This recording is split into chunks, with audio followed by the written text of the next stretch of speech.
Bonjour à tous et nous voilà pour notre nouvelle émission des Love Sisters. Alors une émission un petit peu particulière car Muriel est malade, elle ne pourra pas présenter aujourd'hui, donc c'est moi qui la remplace exceptionnellement, donc je vous dis pas la pression que j'ai. Et aujourd'hui donc on a une belle panoplie d'invités et d'ailleurs uniquement que des filles, girl power, accompagnées de Myriam et de Véronique. Bonsoir les filles. Bonjour les filles, bonjour à toutes. Bonjour à vous derrière les caméras.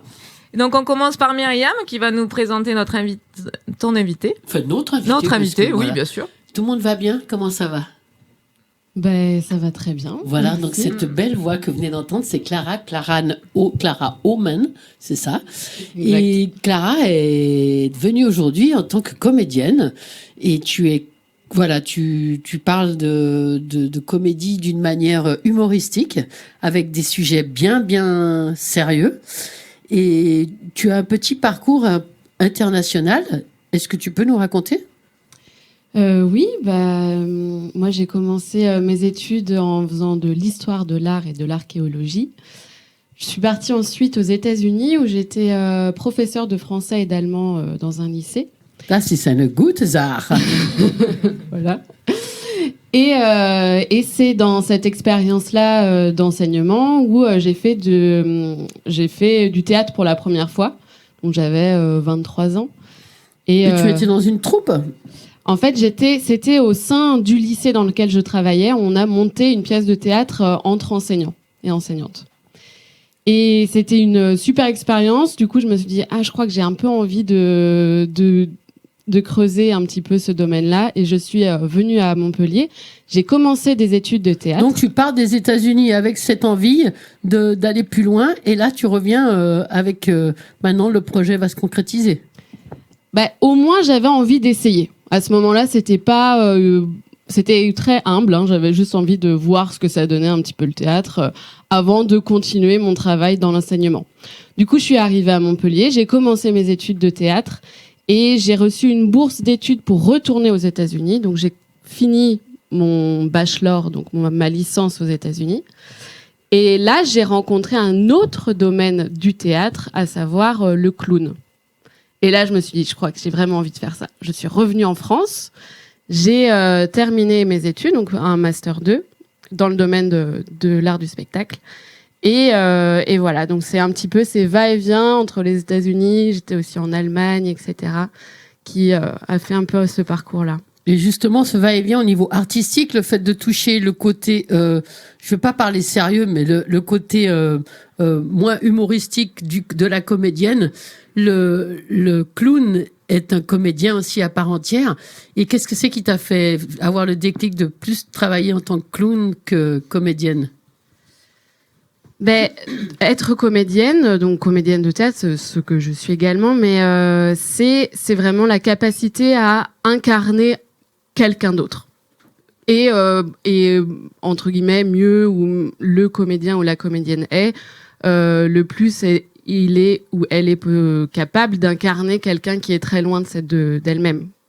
Oui, alors que le clown, on joue vraiment un rôle. Alors que le clown, c'est plutôt cette capacité-là à justement rentrer à l'intérieur de soi et être cette espèce de créature qui est très proche de soi-même. Donc c'est un autre rapport à l'art, quoi. Donc on pourrait dire que tu donnes beaucoup plus de toi-même en tant que clown. Enfin, dans le cadre où c'est vraiment une partie de toi, c'est plus un rôle que tu joues, mais c'est une métamorphose tout en restant toi-même. Oui, c'est ça, à peu près ça, ouais. Ouais. Et tu travailles donc dans la région et tu en es venu donc après tes études de théâtre et de clown et tu as monté une troupe. Comment tu as travaillé ? Eh bien, j'ai commencé à l'écriture à la fin de mon Master 2. J'ai commencé l'écriture d'un solo qui s'appelle No Coffee for the Queen, qui est donc un solo de clown. No Coffee for the Queen. Oui. Exact. Mais déjà, c'est no coffee.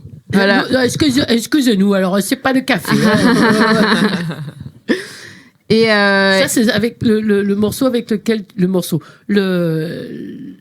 la prestation que tu fais actuellement. Ouais, voilà. Donc c'est un spectacle qui dure environ 1h20, qui a un seul en scène, donc un solo. Et voilà. Et quel est le thème ? Pardon, je sens que tu étais lancée dans... Quel est le thème ? Eh bien, ça parle de l'avortement. Ça parle justement de cette question-là et du tiraillement qu'il peut y avoir entre une zone grise finalement qui est être heureuse d'avoir le droit, ce droit fondamental et primordial qui est le droit à l'avortement, tout en étant triste ou tiraillée d'user de ces droits-là. Et c'est justement cette chose-là que j'ai essayé de... Pourquoi tu as choisi ce thème ? Moi-même, j'ai avorté, j'ai eu cette expérience-là. Et en fait, comme énormément de femmes, tout d'un coup, autour de moi, la parole s'est libérée. Et en réalité, c'est 1 femme sur 3 en France qui avorte. Du coup, qui a avorté au cours de sa vie. Donc finalement, on connaît tous et toutes des personnes qui ont avorté. C'est un sujet qui est très commun, mais qui, hélas, encore très tabou. Très tabou, oui. Voilà. C'est intéressant de se servir de l'humour, au final, pour délivrer un message. Exact. Oui, tout à fait, en fait. C'est plutôt rare. Oui, et c'est un message... Est-ce que c'est un spectacle thérapeutique ? Il y a évidemment au départ une forme d'élan cathartique pour moi parce que, dans la création, on va souvent aussi puiser dans sa propre histoire. Mais j'ai vraiment essayé de faire un point d'honneur sur le fait que non, ce n'est pas un spectacle thérapeutique parce que ce serait terrible à voir. Et on vient quand même pour rigoler. Mais oui, absolument. Mais en fait, c'est justement ça, c'est le fait de détabouiser ce thème-là, de le dédramatiser. Ça ne veut pas dire de le rendre plus léger, mais simplement, surtout de libérer la parole, parce que c'est souvent ce que je constate à la fin des spectacles. Il y a énormément de femmes et d'hommes qui viennent me voir en disant merci, enfin, on en parle. Voilà, donc c'est plutôt un écho positif par le public sur le thème. Oui, après, bien sûr, comme dans toute... On peut pas plaire à tout le monde. Voilà, exactement. Il y a toujours ça. Et tu joues ce spectacle où ? Partout en France, soit dans des festivals en extérieur ou alors en intérieur. Et là, la prochaine date à Montpellier. Nous sommes le 27 février, excuse-moi, ton passe vite. Nous sommes le 27 février, donc quand est-ce qu'on peut te voir la prochaine fois ? Le 13 mai à Montpellier. Alors, c'est un festival qui s'appelle Festival Paris d'autres, je crois. Mais tu as une page web ou un site ou un Facebook. Alors, ce que je te propose, c'est directement à tous les auditeurs et de téléspectateurs des Love Sisters et plus encore, d'expliquer où on peut te retrouver avec ton site web, Facebook, téléphone. Si par exemple il y a un producteur qui a envie de te booker pour une résidence, on ne sait pas, on n'a pas de barrière, on est en 2003. Ah, c'est à toi. En 2003. Et bonne année à tous. Ça m'a rajeuni d'un coup. Voyage dans le temps, là. On est en 2003 et retour vers le futur. Nous sommes en 2023. Elle est venue de loin quand même, oui, effectivement. Donc, toutes mes informations se trouvent sur la page Facebook No Coffee for the Queen et également l'Instagram qui porte le même nom. Et il y aura toutes les dates où je vais jouer. Voilà. Et c'est là, à ce moment très précis, que tu poses la question fatidique. Est-ce qu'on va voir un petit extrait ? Non. Non ? Est-ce que tu veux nous donner ton numéro de téléphone ? Ah oui. Oui, parce que alors ça, c'est la question vraiment. Oui, on va voir un petit extrait, mais tu nous as préparé justement une petite vidéo qui nous permettra de visionner une partie de ton spectacle pour donner envie à tous, surtout d'avoir des places avant qu'il n'y en ait plus. C'est ça. Mais juste avant, tu vas nous donner ton numéro de téléphone. Non, si tu en as envie, si tu le souhaites. Après, sinon, je donne pas mon numéro de téléphone, mais par contre, par les réseaux, je suis tout à fait joignable. Ça marche. Mais merci beaucoup. On va regarder tout de suite. Merci à toi. Merci Clara.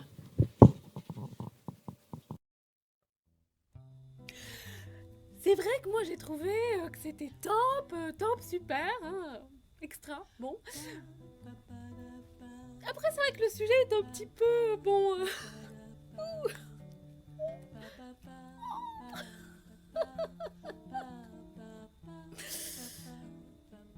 Mais c'était pas mal, ouais. C'était super. Drôle, touchant.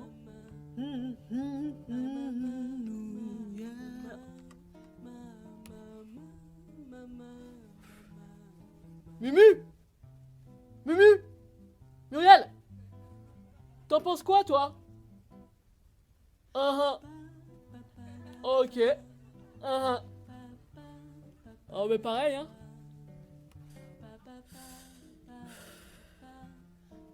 Oh, bah c'est un sujet important, bien sûr, tu rigoles ou quoi? Oh, bah je me suis bien marré, ouais. Oh, les cons.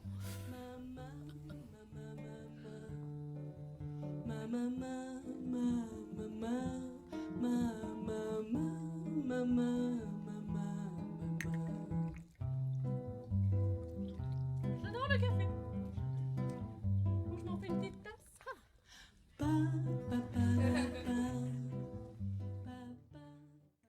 Eh ben, bravo à toi, en tout cas, ça donne vraiment envie d'y aller. Merci D'aller voir Clara. ton spectacle, on a hâte.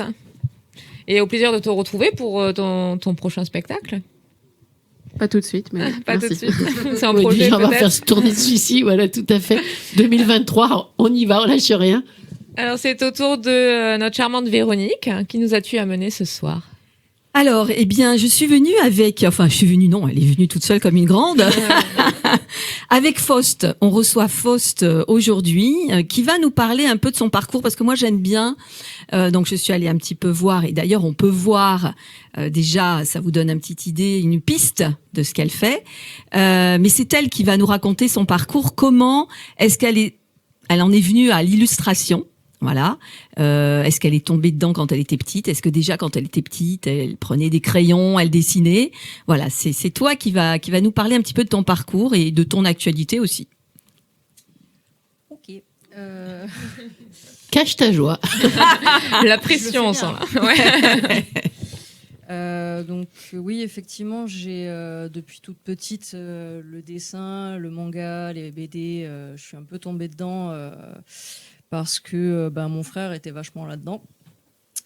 Et donc vers l'adolescence, j'ai découvert une librairie à Montpellier qui s'appelait Ikoku, où j'ai rencontré plein de gens super qui m'ont donné envie en fait un jour d'en vivre. Alors c'était à l'époque une idée un petit peu pas encore assez forte, je pense. Mais Juste, tu peux rapprocher un petit peu le micro pour qu'on t'entende bien. Oui, te plaît. là, c'est bon. Donc j'ai pris des cours de dessin, j'avais 15 ans à l'époque, je crois, avec des gens qui sont édités aujourd'hui. Donc on a Renaud Lemaire qui fait Dreamland,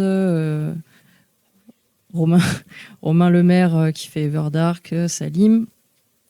Et c'est toute une suite d'événements avec cette librairie qui m'a vraiment donné envie de me lancer dans l'illustration, dans le dessin, éventuellement la BD peut-être. Donc c'est à partir de là que ce désir s'est créé. Après, il y a eu la vie. La réalité, on va dire, qui t'a rattrapé. Voilà. Donc pendant des années, je me suis jamais vraiment donné les moyens d'y arriver. Pour être honnête. Donc j'ai fait plein de petits jobs, j'ai eu quelques expériences, j'ai travaillé avec des associations, pour des particuliers au niveau du dessin et de l'illustration. Mais voilà, ça a toujours été pas assez pour en vivre. Et donc, voilà, plein de petits jobs alimentaires jusqu'à ce que je revienne vers Montpellier et que je travaille pour une petite agence immobilière, les Experts Immo, qui était sur Castelnau, et pour qui j'ai été agente de communication. C'était la première fois que j'avais des patrons humains. Vraiment. Il te laissait dessiner pendant le travail? Alors non, pas à ce point-là.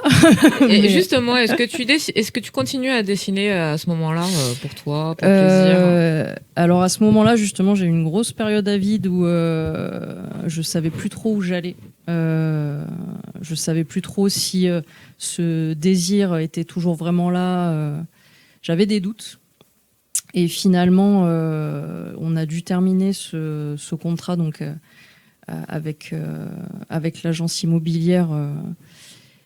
Et derrière, quand j'ai recherché un travail de graphiste, j'avais oublié à quel point le métier était dévalorisé et tout ça.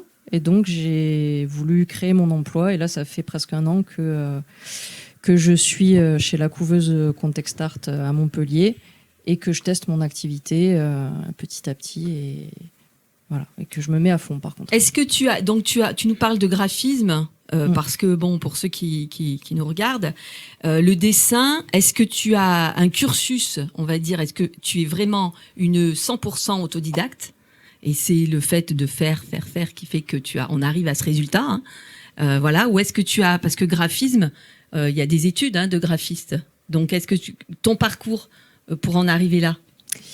Alors non, pas du tout d'école parce que beaucoup trop cher. Et non, ça n'enlève rien à ta qualité, à voir ce qu'on a vu là, ce qu'on voit là. Non, en fait, à part quand j'étais gamine, les 1 an avec les auteurs dont j'ai parlé tout à l'heure, j'ai pas eu de cours à proprement parler ou d'école. Non, c'est... j'ai des amis en fait avec qui je dessinais tout ça, mais sans. Non, il n'y a pas de. C'est un talent inné, on peut dire. C'est-à-dire que non, c'est du travail. Oui, voilà. Alors il y a le talent qui se travaille. Tu cherches les problèmes. Ouais. Non, mais il faut quand même avoir la base. J'allais finir. Voilà. C'est-à-dire que oui, on a un talent, tous. On est avec un talent, et après ce talent, bien sûr, se travaille, parce que j'imagine que pour en arriver là, même si aujourd'hui on a tout un tas d'outils. Comme des tablettes, parce que je pense que tu travailles aussi avec des logiciels, voilà, carrément. Donc j'imagine, oui, des heures et des heures, toute seule ou pas, à dessiner, à pratiquer. Oui, il n'y a pas de secret, effectivement. Je pense qu'un illustrateur se confine tout seul, parce que tu dois, voilà. Le Covid, pour nous, ça fait pas trop... de différence, c'est ça? Non. Oui, parce que t'es dans ta bulle à essayer de déguiser ton regard pour donner un trait parfait, un peu plus perfectionné que celui d'avant. Oui, c'est ça, c'est constamment en fait. Mais je pense que c'est pour énormément de métiers le cas, où en fait on est tout le temps en train de pratiquer, de tester des choses, de sortir de sa zone de confort. Essayer jusqu'à ce que ça marche et jusqu'à ce qu'on découvre d'autres façons de faire. Et voilà, moi c'est un peu comme ça que je me forge et que je me. Et alors, ça c'est fait sur ordinateur alors? Oui, ça c'est sur un logiciel en fait où on dessine finalement de la même façon que sur du papier, sauf que on dessine directement sur un écran, on va dire ça comme ça. Et voilà, et du coup on peut voir le résultat quand même, qu'on montre un petit peu. Quels sont les personnages, puisque là on voit un chat, on voit des chats, un chien, on voit c'est quoi d'ailleurs, une danseuse de pole dance, c'est ça. C'est en vertical normalement. Voilà, c'est comme ça. Oui, c'est une danseuse de pole dance. On peut le prendre comme on veut. Voilà. Ça marche aussi. Donc tu aimes dessiner en fait, c'est des choses qui te viennent comme ça, ou tu as, je suppose que est-ce que tu as des commandes, c'est-à-dire ça c'en est une par exemple. Okay. Donc c'est une personne qui fait du pole qui m'a demandé de la dessiner sur une figure qu'elle a choisie, et ensuite moi je compose sur cette figure en la dessinant elle sur la barre. Et tu travailles sur photo ou tu la suis Ces portraits-là, oui, je dessine d'après photo. Celui-là, c'est un projet avec une éducatrice canine, où en fait on va chercher à sensibiliser les gens au respect de l'animal. Voilà, pour essayer vraiment d'aller dans cette sensibilisation qui malheureusement manque aujourd'hui, notamment au niveau des jeunes générations. Donc on va essayer de monter un livre jeunesse ou un livre web en fait pour les réseaux sociaux avec ce sujet-là. Et voilà. Et ça, c'est par exemple, les chats là, c'est un portrait un particulier m'a aussi demandé pour un cadeau d'anniversaire à offrir. Donc c'est 2 chats qui existent. Voilà. Donc ça c'est. Ils ont l'air d'être contents d'ailleurs d'être à la une grâce à toi. Ah, ils sont contents d'être là. Ils se la pètent un peu. Ouais, je suis d'accord. Ils ont bien raison, profitez. Est-ce que tu as des idées, toi déjà, puisque tu nous parlais de BD, est-ce que tu as en projet peut-être de sortir une BD? Alors BD, disons que je suis ouverte à tous les projets à niveau illustration et BD. Mais là, pour l'instant, je vais signer un petit contrat d'édition avec une boîte d'édition locale qui s'appelle Point Virgule. Donc ça va pas sortir tout de suite, hein. Mais c'est un livre jeunesse que je vais illustrer. Voilà. Donc, Est-ce que tu peux t'adresser à la caméra et dire aux personnes qui nous regardent où est-ce qu'on peut te trouver, voilà, si des personnes veulent que tu dessines leur chien ou leur lapin ou eux-mêmes, voilà. Ouais. Page pro si En tu as train de un se casser site la figure en et skate. voilà. Et si Ça, tu veux bien communiquer ton numéro de téléphone également. alors, j'ai un site qui s'appelle creafaust.com. Et sur les réseaux sociaux, donc Instagram, YouTube et Facebook, on me trouve sur creafaust.illustration sans S. Et le numéro de téléphone, c'est niet, mais je réponds sur les mails et sur les On sites, il n'y a pas de attendait souci. on attendait. C'est parfait. Donc si on veut Voilà. faire même appel à toi pour des œuvres personnalisées du coup aussi. Hein. Des œuvres personnalisées, que ce soit ou des projets plus gros comme de la BD ou autre. Voilà. Ben merci. Merci beaucoup. Merci toi. à vous. beaucoup. Il y a de la couleur grâce à Ah, j'adore. toi. Voilà. Je suis fan. Tatiana, qui est Bonjour. médiatrice en animaux, qui va nous en expliquer un petit peu plus. Donc, tu viens nous parler aujourd'hui de ton association qui s'appelle Les 12 Animaux, avec un joli jeu de mots. Les 12 animaux, parce que tu en as beaucoup plus que 12. Et donc, qui consiste à faire de la zoothérapie.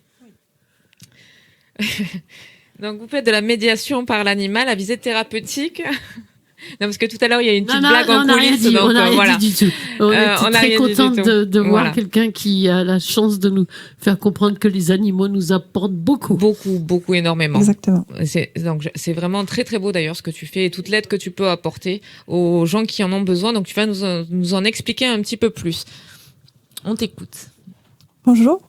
Donc effectivement, je pratique la médiation par l'animal et comme j'ai un parcours paramédical puisque je suis infirmière, je fais donc de la zoothérapie, c'est-à-dire que je fais de la relation d'aide pour des personnes vulnérables.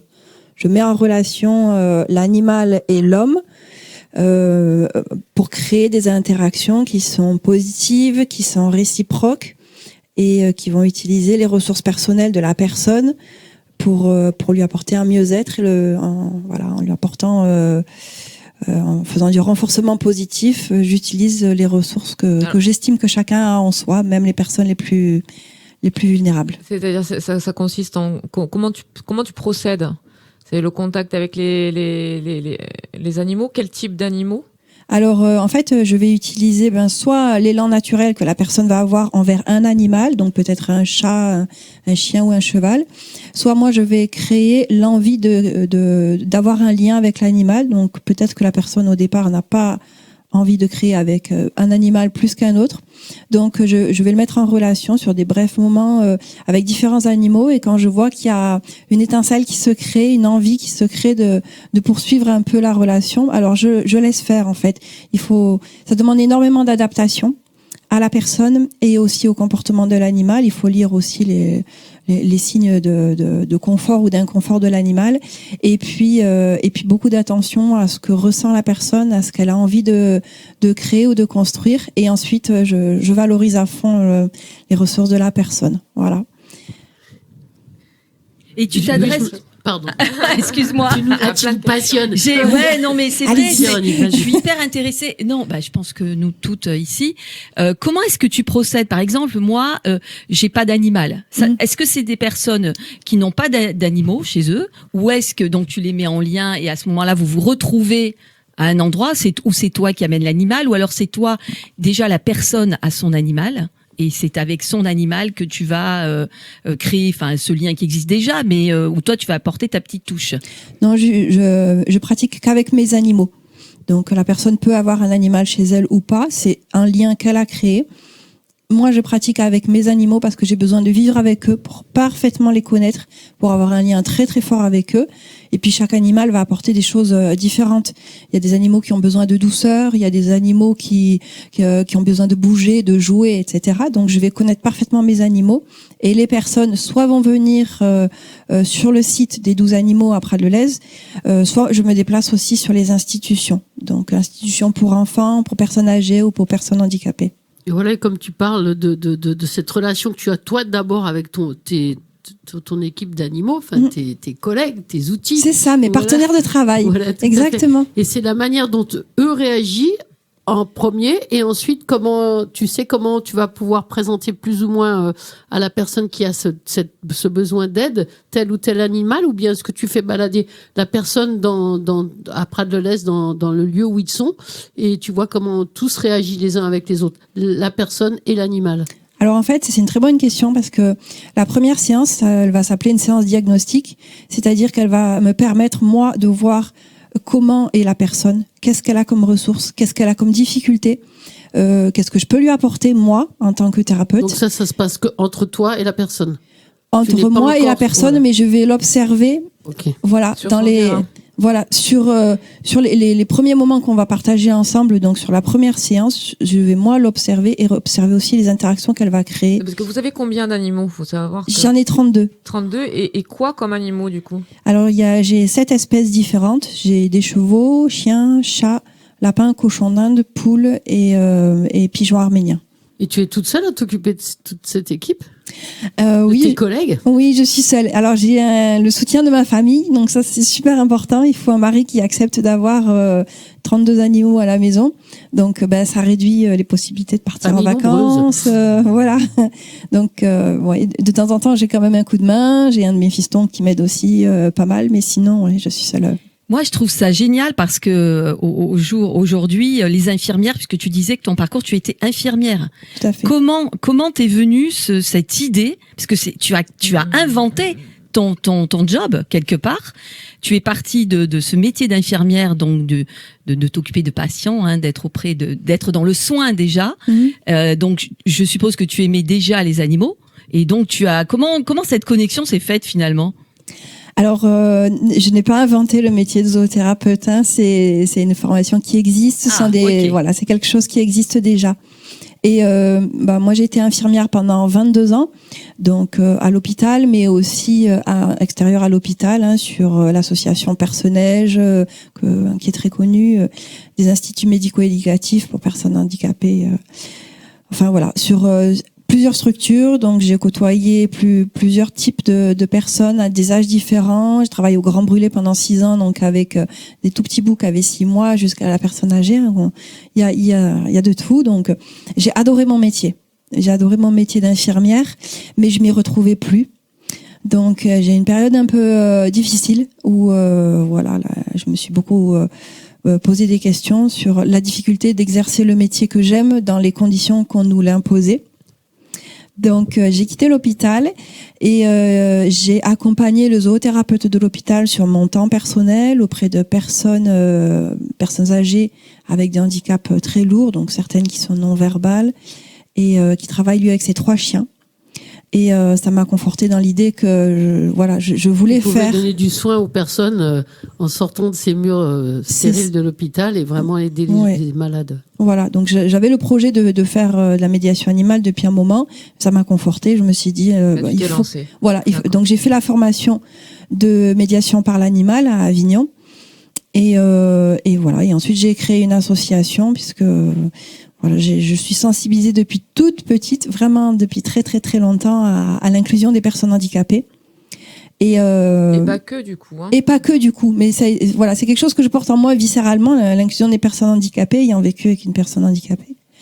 Et la relation d'aide que j'ai retrouvée dans mon travail d'infirmière, je voulais la continuer parce que j'adore faire la relation d'aide et puis j'adore les animaux.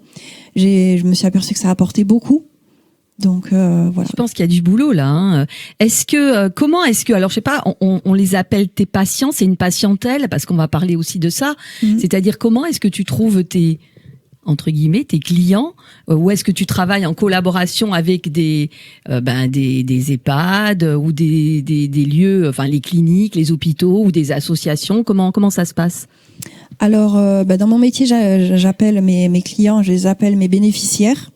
Voilà, parce qu'ils peuvent avoir un handicap, mais pas forcément. Ça peut être un enfant qui est en burn-out ou un adulte qui est en burn-out, un enfant qui est en isolement pour harcèlement scolaire. Donc, c'est pas forcément des personnes handicapées. Donc, d'une manière générale, je les appelle des bénéficiaires. C'est pas un handicap qui se voit obligatoirement. Ouais. Tout à fait. Mais il y a plein de formes de handicap qui se voient pas forcément et plein de périodes de vulnérabilité que n'importe qui peut rencontrer dans sa vie. Un deuil qu'on n'arrive pas à dépasser. Un moment à vide. Quel que soit l'âge de la vie, donc moi je travaille avec tous les âges et donc là en ce moment je travaille par exemple avec Autisme Inclusion, donc des maisons individuelles qui accueillent des locataires qui habitent en permanence, des locataires autistes, mais je travaille aussi avec des particuliers qui viennent sur le site des 12 animaux à Prades et je fais des séances pour des particuliers. Et comment tu finances du coup ton association? Comment tu te fais financer? Alors moi je suis bénévole pour l'association. Oui. Et donc les frais sont donc plus bénéficiaires que clients. Voilà. Voilà, je suis bénévole défrayée parce qu'il faut les nourrir tous ces animaux. Voilà, c'est ça. Je suis bénévole défrayée, donc je suis pas payée pour le travail que j'effectue, mais les frais engendrés par mes animaux et les frais pour la médiation, parce que j'achète aussi pas mal de matériel. On travaille pas que avec l'animal en permanence, il y a aussi le travail de la motricité fine par exemple ou pour les troubles cognitifs où on fabrique des choses, on crée des choses. Par exemple, dernièrement, je leur ai fait décorer des abris à cochons d'Inde et ensuite on installe les cochons d'Inde, ils sont contents, ils ont créé quelque chose qui sert. Voilà, génial, on fait des activités, donc ils ont créé quelque chose qui vient de leurs ressources personnelles et ensuite ils voient que ça fonctionne, les cochons d'Inde vont se cacher dedans, ils sont tout heureux. Et on peut te trouver où? Alors on peut me trouver. Alors attends, ça on regarde la caméra, oui. On peut me trouver à Prades-le-Lez. Donc l'association c'est les 12 animaux, le logo c'est ça. On peut me retrouver. Montre-le un peu, voilà. À la caméra. Voilà. Le logo des 12 animaux. Donc l'association de médiation par l'animal et de relations d'aide. Je suis à Prades-le-Lez, c'est sur un site qui comprend 3 hectares, donc c'est grand. C'est près de tout et en même temps on est à la campagne avec énormément d'oiseaux. Voilà, c'est un grand site à la campagne. Voilà, mais on peut me trouver sur Facebook sur tatiana.roman ou les 12 animaux. Alors effectivement il y a un jeu de mots. Annie-mot pour mot qui vient de la douleur. Et voilà. Avec un X. Avec un X, oui. Merci beaucoup. Merci. Ah ouais, vraiment. Ça donne envie. Carrément. Oui, avec plaisir. Avec plaisir. Merci beaucoup. Alors maintenant, c'est au tour de notre chronique du Dr Love. Oh oui. Où il y a quand même Myriam qui va nous faire une petite apparition. Non, parce qu'on n'allait pas la laisser trop tranquille voilà, non plus. Hein. Elle nous manque. Alors, c'est à elle.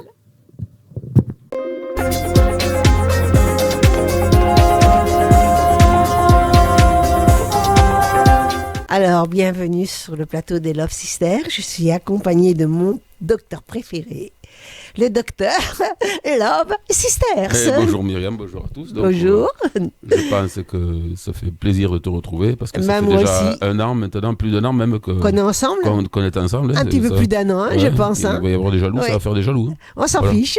On s'en fiche complètement. Et on va avoir des sujets assez divers.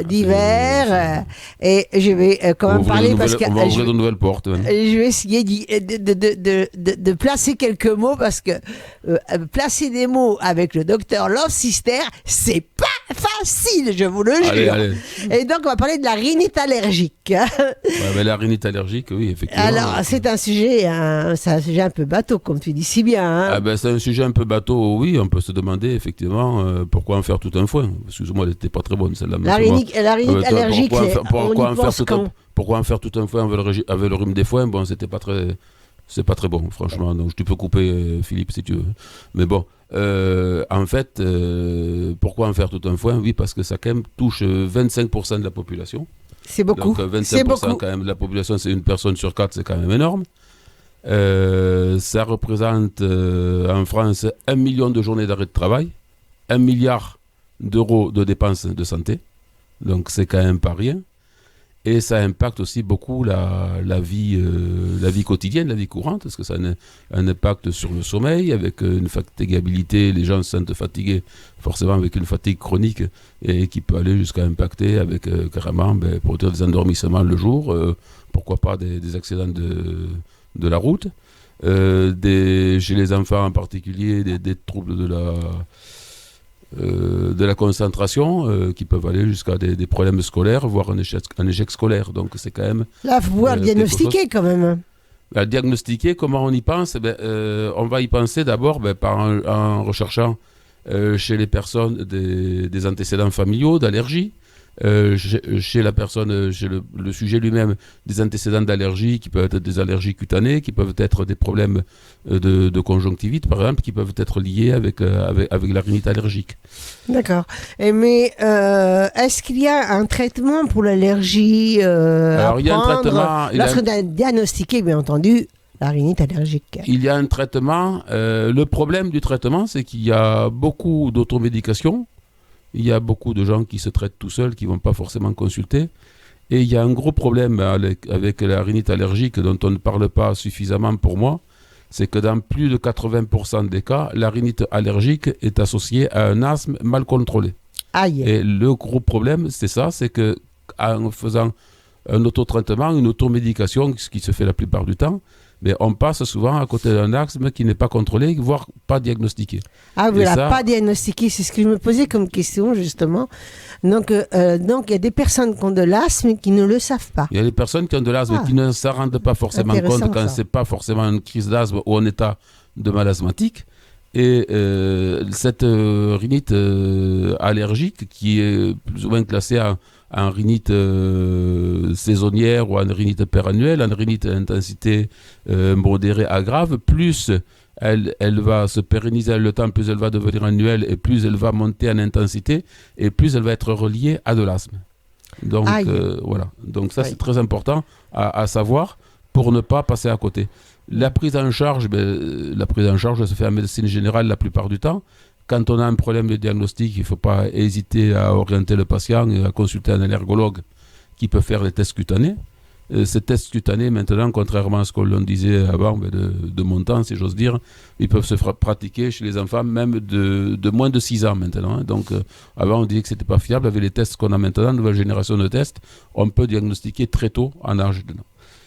Le traitement, il va surtout, quand il n'est pas en automédication, on fait avec un petit peu de briques et de broc, c'est surtout des corticoïdes en pulvérisation nasale qu'on va mettre, et on peut aller jusqu'à des prescriptions de corticoïdes par voie générale dans les cas les plus sévères. Voilà. Ah oui, d'accord. Et donc, de nos jours, la médecine n'est plus aussi intense qu'avant. Et pour diagnostiquer aujourd'hui une rhinite allergique, je pense pas que ce soit si facile que ça, quoi. C'est pas aussi facile que ça. En conclusion, on peut dire qu'effectivement, ça vaut le coup d'en faire tout un foin parce que c'est quelque chose qui va d'une part impacter lourdement la qualité de vie, impacter l'économie de la santé. Et si elle n'est pas diagnostiquée correctement, passer à côté d'une pathologie beaucoup plus grave, beaucoup plus lourde, qui est l'asthme. Voilà. Alors, à quel moment, peut-être déjà, je pense que c'est les proches, à mon avis, ce sont les proches qui s'aperçoivent un peu du problème. À quel moment doivent-ils s'inquiéter ? Mais on doit s'inquiéter dans le moment où ça impacte, comme je te dis, la qualité de vie de façon beaucoup plus importante. Surtout, ça impacte le sommeil, ça impacte la capacité de travail, ça impacte la qualité de vie avec une fatigue courante régulière au jour le jour. Donc ça, comme je te disais, effectivement, c'est quelque chose qui nécessite d'être orienté vers un médecin, voire un spécialiste en cas de difficulté, en cas de... où le problème se pérennise pour aller vers, voire dans les cas ultimes, vers une désensibilisation. Dernière question, ça touche aussi les enfants ? ça touche les enfants de plus en plus et on peut pratiquement, on dit que ça intervient dans la plupart des cas avant 40 ans. Ça peut arriver après. Deux choses, c'est qu'on n'est pas forcément allergique, mais on le devient au cours de sa vie, parce qu'on se sensibilise à un allergène et qu'on peut devenir allergique à quelque chose de laquelle on n'était pas. Voilà, donc c'est la plupart du temps... écoutez, et on a, pour terminer, je dirais qu'on a de plus en plus de problèmes d'allergie parce que parallèlement à tous les allergènes qu'on peut rencontrer, qu'ils soient des pollens, qu'ils soient des poils d'animaux, etc., les problèmes de pollution viennent amplifier les problèmes d'allergie. Ah, bien sûr. Et les allergènes deviennent de plus en plus agressifs au niveau inflammatoire parce que l'inflammation est surdéveloppée par les polluants qui l'accompagnent. Voilà. Bien sûr. Mais écoute, je te remercie beaucoup. Je te remercie beaucoup de ta fidélité. Je voulais te dire que j'étais heureuse de travailler avec toi et j'espère que nous allons continuer pendant des années. J'espère bien, oui. Au moins toute la vie de Love Sisters. Et je te fais des gros bisous, Alain. Je te dis à très vite. À très vite, à très bientôt. Merci, à bientôt. Au revoir. Et donc après cette chronique, c'est au tour de notre charmante Myriam de nous présenter son invité Amri. Elle est cool, ma collègue. Merci, charmante Heidi. Oui, nous avons un plateau très féminin aujourd'hui. Et bien sûr, Girl Power. on a les décors, on a le son avec Amri Sorel. Donc tu es chanteuse, tu as pas mal de casquettes, si je puis me permettre. Oui. Et voilà, tu es auteur, compositeur, interprète ? Oui, parolière aussi. Oui, parce que moi, pour un auteur, compositeur, il fait ses textes aussi, mais si tu veux, rajoute parolière. Parolière. Donc tu écris pour d'autres personnes ? Exactement. Et bien voilà.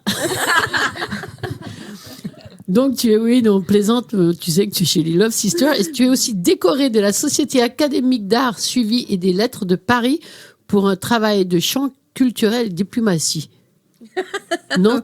C'est-à-dire ? Ben justement, elle va nous répéter la question ? En fait, il y a la Société académique des arts, sciences et lettres de Paris, où on présente son dossier, son parcours artistique.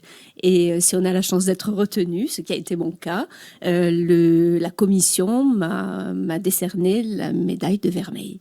Voilà, en octobre. Oui, mais dernier. explique-nous quel était ton parce que tu as quand même apporté quelque chose. J'ai un peu lu ce que tu as fait, donc on en a discuté. C'est quand même quelque chose de beau de se servir de la musique à travers cette société académique, de servir de la musique pour remettre tout le monde la main dans la main. Oui, alors en fait, hormis le fait que je chante ma langue maternelle qui est le français, j'ai été identifiée par la presse comme la première franco-française, donc je dis bien franco-française puisque je n'ai pas d'origine de l'autre côté de la Méditerranée, mais à chanter en langue arabe. Et j'ai donc effectué et produit mon dernier album que j'ai enregistré en Algérie et qui est sur les plateformes maintenant de téléchargement depuis 6 mois. Voilà, et donc tu as appris la langue. Comment tu en es venu à la langue arabe ? Oh là, c'est une longue histoire. Ce sont des rencontres multiples, mais surtout avec une personne qui était dotée à la fois du don de la poésie et d'une extrême patience pour pouvoir m'apprendre. Oui, c'est surtout compliqué les comme langue, phonèmes, voilà, pour prononcer les phonèmes arabes. Et à ce jour, oui, d'autant plus pour en être prôné, parce que tu as eu un prix avec, donc. Voilà. Mais ce qui est le plus important là-dedans, c'est que en fait que j'ai été identifiée comme une messagère de paix, donc une messagère d'union, et j'ai profité d'un titre qui s'appelle Dawat Salam, qui est une invitation à la paix. Comment t'as dit Dawat Salam. Dawat Salam. Qui est une chanson qui dit non à la guerre, non au terrorisme, non à la destruction.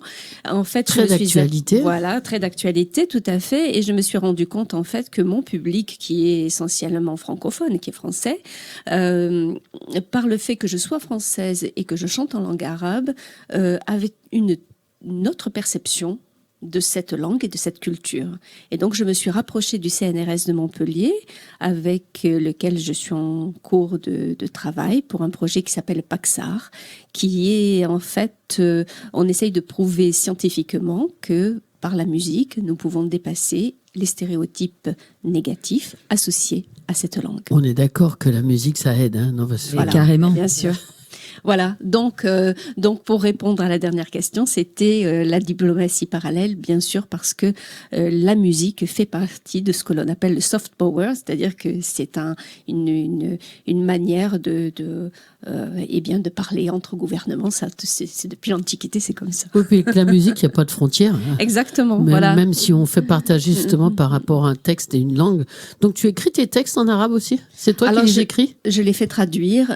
Certaines... Là, j'ai une dernière chanson qui va bientôt paraître. Justement, lors du 60e des accords de paix avec la France et l'Algérie, j'ai écrit une chanson dans ce sens et qui va pas tarder à sortir là. Et l'enregistrement vient d'arriver d'Algérie, donc bientôt je vais pouvoir poser ma voix. C'est des beaux projets pour 2023. Voilà, et elle est écrite en 3 langues. Elle est écrite essentiellement en français avec une phrase en langue arabe et une phrase en kabyle, puisque la pluralité linguistique de l'Algérie, ce sont ces 3... C'est très bien, mais justement, tu nous parles justement de de ce pont que tu crées à travers la chanson et les peuples et leurs différences et leurs cultures, donc qui peuvent s'enrichir les unes les autres.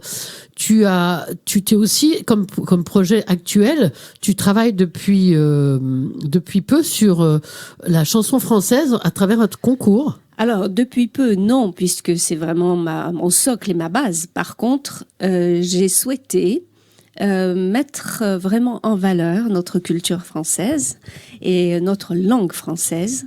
J'ai créé... Donc, tu as créé un concours. J'ai créé un concours de chant spécial, chanson française, qui est unique en région quand même, et quasi sur la France. La 2e édition ? C'est la 2e édition qui va se passer à Palavas-les-Flots. Donc nous avons déjà effectué les auditions et notre gala, le concours final va se dérouler donc le 19 mars. Et comment ça se passe ? Donc tu as fait une présélection, tout le monde a pu taper à ta porte en disant voilà mon titre, j'écris ou je fais une reprise, ou comment ça se passe ? Oui, il y a plusieurs catégories. Nous avons une catégorie junior, une catégorie adulte et une catégorie auteur-compositeur. Nous avons fait évidemment la publicité sur Internet et nous avons eu pour la 2e édition 50% quasiment de plus d'inscrits que l'an passé. Donc c'est vraiment quelque chose qui a plu. Et puis nous accompagnons nos candidats parce qu'en fait le but c'est d'abord de se glisser dans sa porte d'artiste, de permettre à des gens qui n'ont jamais performé sur une scène de pouvoir s'exprimer sur une véritable scène, puisque ça se passe... Avec de la vraie technique. Voilà. Et ça se passe sur le théâtre du Nautilus à Palavas, donc c'est quand même un joli écrin pour accueillir que ce soit des petits ou des plus grands, des expérimentés ou des novices. Donc, des gens qui ont envie de s'exprimer en chanson française. Voilà, en chanson française. En chanson française. Donc c'est d'abord ça. C'est d'abord ce plaisir-là. Et c'est aussi de pouvoir vraiment mettre en avant nos codes français que nous avons tendance parfois à oublier au profit d'autres langues. Donc nous avons pour le jour du concours final un dress code avec les filles en robe et les garçons pas en jean et pas en basket. Voilà, c'est ce que nous demandons à nos candidats. L'année dernière, nous leur avons proposé quelque chose qui ne se fait pas non plus dans les concours. C'est que lorsqu'ils ont été sélectionnés pour la finale, ils ont joué juste en piano et voix.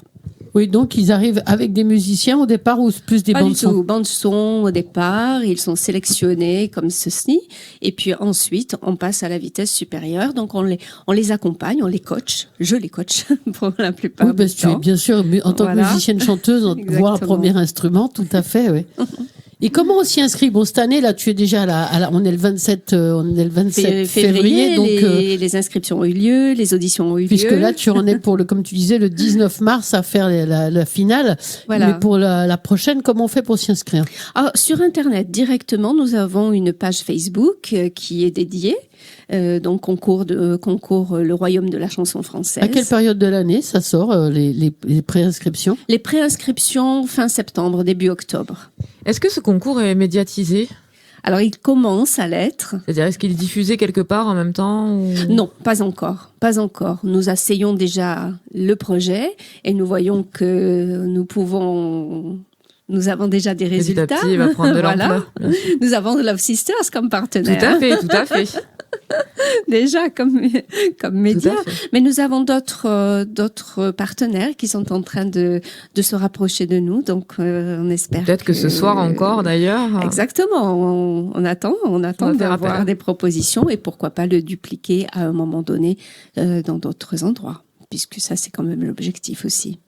Avant de te faire partir à ta petite démo où tu vas nous chanter une belle chanson bien française, tu vas nous dire à nous tous qui écoutons et qui regardons l'émission, où on peut te trouver ? Bien sûr, alors vous pouvez nous trouver essentiellement sur Facebook, sur Instagram, sur TikTok aussi, puisque nous commençons à publier. Et je voudrais dire quand même que tous les candidats qui sont venus cette année, si une majorité viennent d'Occitanie, il y en a qui sont quand même venus de la région parisienne, du Var, des Bouches-du-Rhône. Donc, nous sommes ravis et puis à la fois, on les remercie beaucoup. Donc, il ne faut pas hésiter à venir. Exactement. Alors, dis-nous, s'il te plaît, où exactement te trouver. Si tu as une adresse mail ou un téléphone à nous donner. Oui, alors l'adresse mail concourschant lrcf@gmail.com. Et maintenant, on va t'écouter. Merci. Merci à toi. À de suite.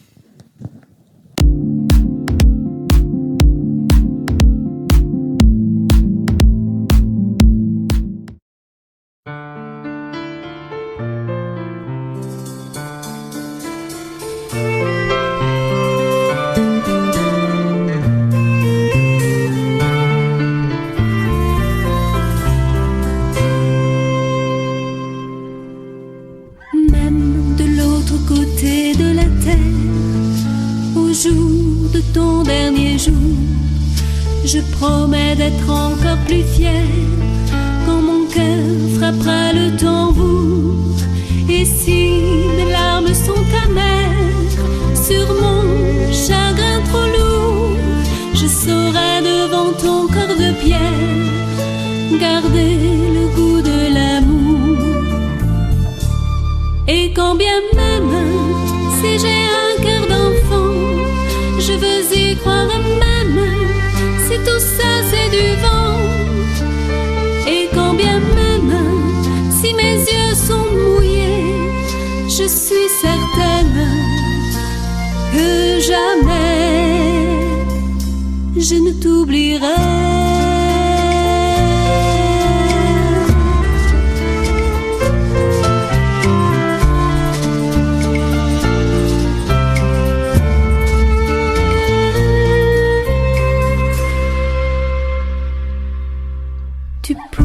Partir comme en famille, aller vers ton destin.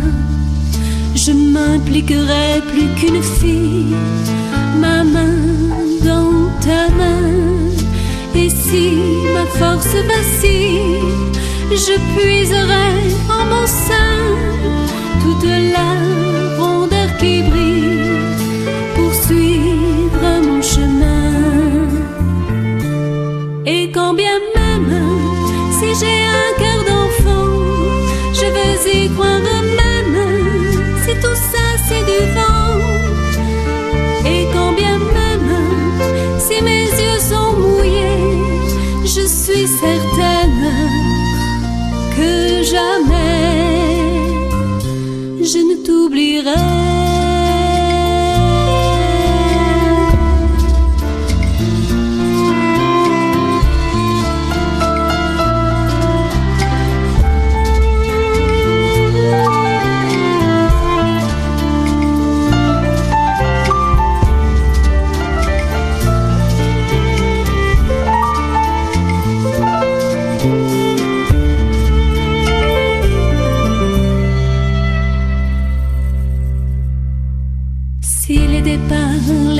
Des taches sombres, moi je saurai où te trouver. Au-dessus du monde des ombres, là où se fait la clarté.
Merci Amri. Merci Amri pour ce moment de douceur.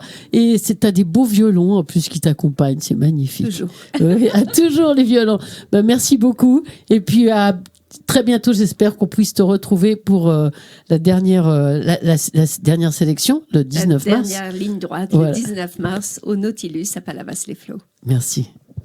Alors, c'est au tour de Véronique à nouveau de nous présenter la dernière invitée, qui est céramiste. Oui, alors on reçoit aujourd'hui Anne. Bonsoir. Qui est céramiste. Voilà, tu as dévoilé déjà, donc je ne peux pas faire de devinette. Voilà. Pardon, excuse-moi. C'est pas grave, mais non, pas du tout. Donc, moi, je vais faire comme d'habitude, c'est-à-dire que j'aimerais bien que tu nous racontes. Alors moi, la céramique, j'en suis très très loin. Ma sœur en fait et c'est son truc. Moi, c'est pas le mien du tout. Mais je suis admirative. Donc d'ailleurs, tu nous as amené sur le plateau quelques pièces. Tu vas nous raconter justement, est-ce que toi aussi tu es tombée dans la terre quand tu étais petite, voilà, ou pas. Est-ce que tu aimais patouiller, parce que souvent c'est ça, quand on est petit, il y a ce stade-là, où c'était là mais tu le savais pas. Et comment, en tout cas, ce que tu fabriques de tes mains, que tu crées de tes mains avec ce morceau de terre, est quand même très très orienté nature. Donc je suppose que c'est vraiment ton thème de prédilection, la nature. Tout à fait. Alors je ne suis pas tombée dedans quand j'étais petite. J'étais plutôt orientée dessin quand j'étais petite. Je dessinais, je faisais de la peinture. J'aimais tous les travaux manuels, mais j'avais pas du tout. J'avais un petit peu l'envie d'être dans l'artisanat. Mais en fait, ça s'est pas passé comme ça, puisqu'en fait, mes parents m'ont poussée à faire des études et j'ai fait des études d'architecte. Donc, je suis architecte de formation. J'ai fait mes études à Montpellier. Et j'ai un peu travaillé dans l'architecture. Et puis, ensuite, j'ai suivi mon conjoint qui était dans la recherche et avec qui on a habité à Madagascar, à La Réunion, en Nouvelle-Calédonie pendant 16 ans. Et à chaque déménagement, je n'arrivais pas à retrouver du travail, donc je m'éloignais de l'architecture et je suis passée à la peinture. Donc j'ai fait de la peinture pendant une dizaine d'années et en rentrant sur Montpellier en 2006, j'ai continué la peinture. Je donnais des cours de peinture au CRES, de dessin et de peinture. Mais à côté de mon atelier de dessin et de peinture, il y avait un atelier de terre. Du coup, j'ai sympathisé avec ma voisine qui enseignait la céramique. Et j'ai eu envie d'essayer. Et donc, pendant un an et demi, ou 2 ans, je ne sais plus, je me suis jointe à son atelier. Et là, ça a été un peu une révélation pour moi. J'avais des difficultés. J'ai eu une période où la peinture me posait un peu des difficultés pour exposer, pour vendre mon travail. Et du coup, j'ai commencé à prendre de la terre et de plus en plus. Et quand on commence à travailler la terre, c'est très difficile de s'arrêter. Ouais, je crois comprendre, effectivement. Et je sens qu'il y a de l'émotion aussi quand tu nous racontes ça, parce que cette rencontre avec, parce que je crois qu'il se passe des choses quand on touche la terre. Et comment tu es passé par tous ces stades d'apprentissage, le modelage, la sculpture, où très vite tu as été inspiré. En fait, il y a aussi, ça a été lié avec des soucis médicaux de santé, avec une perte de sensibilité des mains. Et donc, ça a été comme une rééducation pour moi, en fait, de modeler. Et donc, tous les jours, j'avais un peu de terre à la maison et j'ai commencé à faire des oiseaux. Des oiseaux j'ai toujours été fascinée par les oiseaux. Toujours observé les oiseaux. J'ai passé mon enfance en Tunisie et souvent le week-end, nos parents nous amenaient au bord des salins où il y avait spatules, avocettes, flamants roses. Et donc, voilà, c'était un petit peu le début de ma création, ça a été les oiseaux et les graines, parce que par tous mes voyages, j'avais ramassé une collection de graines qui me fascinaient par leur forme. Et donc, j'ai pioché un petit peu dans toutes ces formes-là pour créer aussi les graines. Donc, du coup, je suis partie tout de suite vers une inspiration nature. Et du coup, on peut parler souvent l'art-thérapie. Oui. On va dire que voilà. Et à quel moment tu t'es dit, ou peut-être pas, je sais pas, c'était tellement naturel, eh bien, je vais en faire quelque chose, je vais vendre mes productions, je vais exposer. Donc, j'étais déjà, je dirais, dans le schéma d'exposer avec la peinture, donc ça a été facile. J'ai eu un désir très fort de rentrer dans le clan des céramistes, en fait.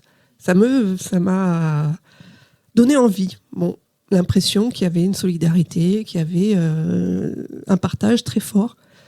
Et du coup, il est plus, je te coupe, il est plus chez les céramistes que chez les peintres. Je trouve, oui.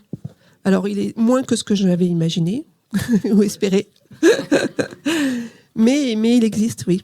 Je trouve, oui.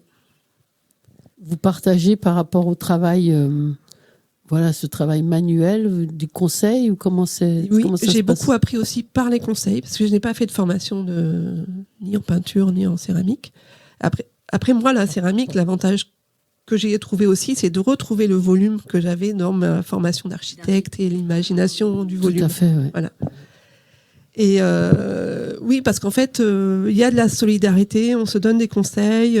Souvent, les manifestations liées à la céramique sont des grosses manifestations. On est 30, 40, 50. Et du coup, on voit bien que tout le monde trouve son compte, tout le monde vend à peu près, plus ou moins, mais il se passe quelque chose que je n'ai pas trouvé sur les salons de peinture, où chacun défend son travail et derrière avec ses tableaux, et qu'il y a moins d'échanges, moins de partage. Ah, c'est bien, c'est mon ressenti. Comme tu parlais de travail de la matière, du volume que tu apportes, et ça, ce partage qui donne justement à chacun envie de comment tu as fait ça, ou je sais pas comment vous faites, comment t'as cette couleur, ou comment tu as réussi à travailler, ou tu devrais plutôt, par travers un conseil, travailler le côté de l'objet ou de l'oiseau dans le cadre de ce que tu nous montres ici. Nous amener des beaux oiseaux. On vous demande des choses personnalisées des fois? Ça m'arrive, oui. Ça vous arrive? Oui. Et vous exposez? Comment ça se passe? J'expose. Alors, je continue d'exposer dans des salons un peu artistiques. Je continue aussi à faire de l'encre. Je ne fais pas que de la céramique. J'essaye de garder aussi ce côté dessin. Toujours sur les graines, en fait. Donc, j'expose, mais je fais aussi des salons, des marchés de céramique. Et du coup, vous avez complètement laissé de côté votre métier d'architecte? D'architecte. Complètement. Ouais. Sans regret. Je crois qu'il y a cette relation, tu parlais justement d'échange, de partage. Peut-être que c'est, je sais pas, le fait de travailler, on est tous des humains sur cette terre. Et on parle de la terre-mère. Voilà. Est-ce que c'est ce lien aussi inconscient, bien sûr, et ce rapport avec la terre qui fait que.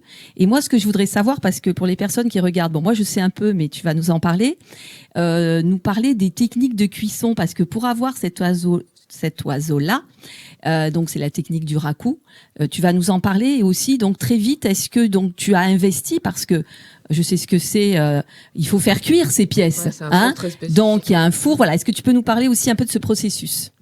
C'est vrai que l'acquisition de mon premier four, de mon four électrique déjà, ça a été l'élément déclencheur de mon activité, parce que je ne me voyais pas continuer à aller chez les uns, chez les autres pour cuire. Si je voulais être professionnelle, il fallait que j'ai mon matériel. Donc en fait, j'ai un four électrique qui me permet de faire mes premières cuissons, puisqu'en fait, c'est la technique du raku. C'est cuit une première fois en basse température. La terre étant en basse température reste poreuse. Et ensuite, il y a un travail d'émaillage avec différentes couleurs. Et on met dans un deuxième four où là, il faut pouvoir ouvrir le four quand il est encore dans les 800 degrés, sortir les pièces et les mettre dans des bacs avec de la sciure. Et donc, en fait, c'est un émail spécial qui va par le choc thermique, se craqueler. 800 degrés, comment vous faites? Je suis équipée et puis je sors avec des pinces, en fait. Des pinces assez longues, je suis pas... Oui, je me doute, parce que là, 800 degrés, on fond littéralement. Et ensuite, le choc thermique fait craquer les mailles et la terre dans la sciure va absorber la fumée. La terre chaude absorbe les fumées. Et du coup, toutes les parties qui sont pas émaillées vont être noircies, parce qu'au départ, tout est blanc. La terre est blanche au départ. Et la fumée va pénétrer et va mettre en évidence les craquelures, en fait. Alors, est-ce que tu peux nous dire où est-ce qu'on peut te trouver? Ou est-ce que si tu as une actualité où on peut venir voir tes pièces, est-ce que tu ouvres ton atelier au public, voilà, et tu vas t'adresser et si tu as bien sûr un site, une page pro? Alors, oui, vous pouvez me trouver sur Facebook et Instagram. Donc, Anne Tassin, céramiste. Ma prochaine actualité sera le 19 mars. Pour Primavera au Jardin des Plantes à Montpellier. Il va y avoir un problème de choix d'endroit. Là. Non, mais l'après-midi, on ira voir l'expo d'Anne et le soir, on ira... Merci Véro, on va bien s'organiser le 19 mars. On sait tous quoi faire. Pardon, continue. Voilà. Après, je travaille donc chez moi, j'ai mon atelier à la maison. Et donc, je reçois, si vous me contactez par les réseaux sociaux, je reçois dans mon atelier, mais en ayant pris un rendez-vous au préalable. Merci en tout cas à vous, merci à toutes. Ouais, merci pour cette belle émission. Oui, toute féminine. Oui. Toute féminine et vraiment avec vous toutes, on a de quoi être vraiment heureuse en 2023. Donc nous sommes vraiment bien avec encadrés. Toute cette bienveillance. Voilà. Merci à toutes. Et on vous dit à bientôt. Et merci à tous qui nous ont permis de faire cette émission derrière les caméras. Voilà, merci, bye bye. Bye.